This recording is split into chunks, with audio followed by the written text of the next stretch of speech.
పెద్దిరెడ్డి మరో భూ కబ్జా చేశారంటూ పెద్దిరెడ్డికి సంబంధించి మరొక స్టోరీని ఈనాడు హైలైట్ చేసింది. వైకాపా హయాంలో నంబర్ 2గా అపరిమిత అధికారాలు చెలాయించిన ఆయన అక్రమాల్లోనూ అదే స్థాయిలో చెలరేగిపోయారు. ప్రభుత్వ అటవీ మఠం చెరువు భూములు కనబడిన వల్ల భోంచేసేశారు. వ్యవస్థలను అధికారులను శాసిస్తూ 100 కోట్ల విలువైన భూములను ఆక్రమించేశారు. అటవీ భూముల్ని ముంగేసి ఎస్టేట్లు మఠం భూముల్ని కొట్టేసి విలాసవంతమైన భవనాలు నిర్మించుకున్నారు. ఆ కోవలను తిరుపతి విమానాశ్రయానికి అత్యంత సమీపంలో పెద్దిరెడ్డి చేసిన మరో భారీ భూ కుంభకోణం తాజాగా వెలుగులోకి వచ్చింది. 100 కోట్లకు పైగా విలువైన 27.7 ఎకరాల ప్రభుత్వ భూమిని తన భార్య స్వర్ణలత పేరు మీద పెద్దిరెడ్డి రిజిస్ట్రేషన్ చేయించేశారు. 6 మాజీ సైనికులకు 2004-8 మధ్య ప్రభుత్వం ఆ భూములను అసైన్ చేసినట్టు నకిలీ పత్రాలు సృష్టించారు. వారి నుంచి ఆ భూములు కొన్నట్టుగా చూపించారు. వాటిని వ్యవసాయేతర అవసరాలకు వినియోగించుకునేందుకు భూ వినియోగ మార్పిడి కూడా చేయించేశారు. ఆ భూములు తనవేనని, వాటి విలువ 5.25 కోట్లని 2024 ఎన్నికల అఫిడవిట్లో పెద్దిరెడ్డి పేర్కొనడం ఆయన తెంపరతనానికి పరాకాష్ట.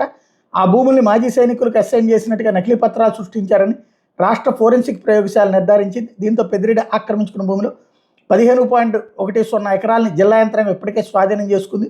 కోర్టు కేసులు పెండింగ్లో ఉండటం వంటి కారణాలతో మిగతా భూమిని స్వాధీనం చేసుకోవడం వేచి చూస్తోంది అన్నటువంటి వార్తని హైలైట్ చేశారు. ఇంతకీ ఈ భూములు 2014కి ముందు ఉందా లేకపోతే 2024కి ముందు ఉన్నాయా అంతకు ముందుయా అన్నటువంటి చూడాల్సింది.